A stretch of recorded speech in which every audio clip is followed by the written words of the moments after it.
What to Play presents the top 10 worst PC games of all time.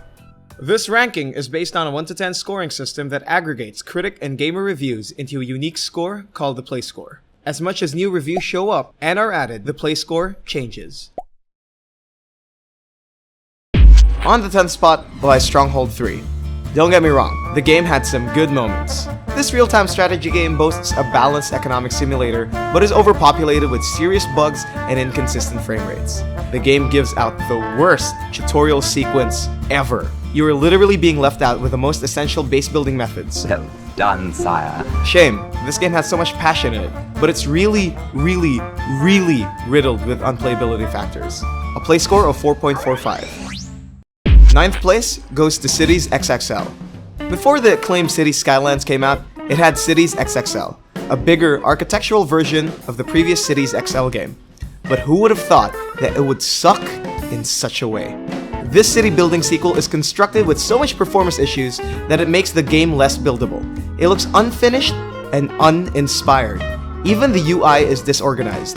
It receives a play score of 4.43. Eighth belongs to Raven's Cry. This game is so bad, it got removed from Steam and became unpurchasable. Raven's Cry is an open-world action-adventure about a pirate. Do you really even want to bother? Think of it as a bad Assassin's Creed Black Flag ripoff. The game is criticized for almost every aspect in it. Bad voice acting, game-breaking crashes, and unsteerable controls for a pirate game. It's mutiny. It's practically mutiny. A play score of 4.21. Seventh place is X Rebirth. This sixth entry to the popular X franchise may have the mechanics, but it lacks proper execution.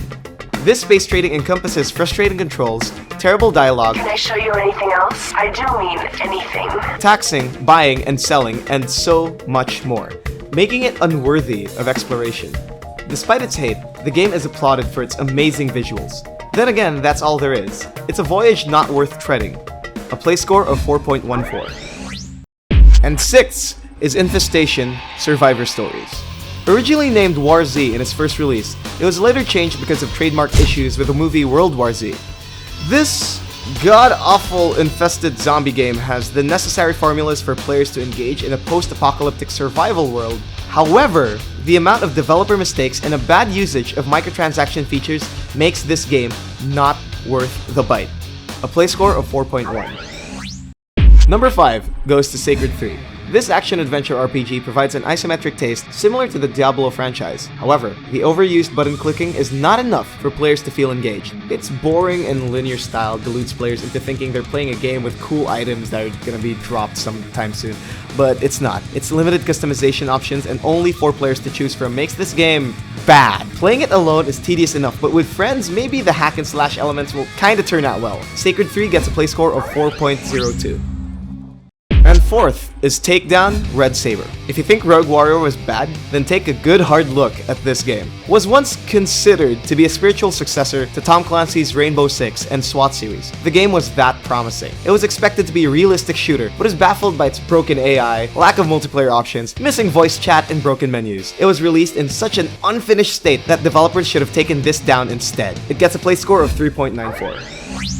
Third is Rambo the video game. Of course, here it is again. From being one of the worst in our PS3 and Xbox 360 list, Rambo makes the cut into PC as well. Need I say it all over again? Recycled voice acting, stupid rail shooting mechanic, and a terribly ugly Rambo 3D model. Makes you feel like you're playing this in 1994. This horrifying game adaptation gets a play score of 3.86.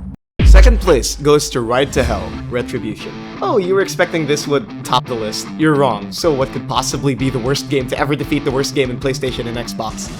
Please don't let me talk about this game all over again. If you look at the gameplay footage, you can immediately say that this game does not create a sense of retribution on itself. Bad gunplay, offensive portrayal of women, persistent bugs, and is it me or does their voice acting sound like they recorded this in a dumpster? A play score of 3.18. Stay tuned for the runners-up right after we reveal the number 1.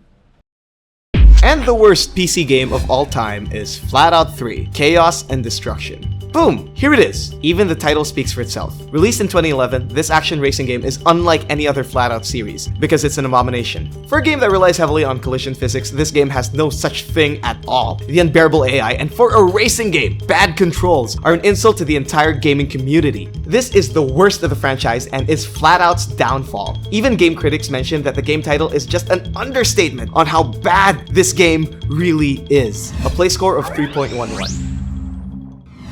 And here are the runners-up.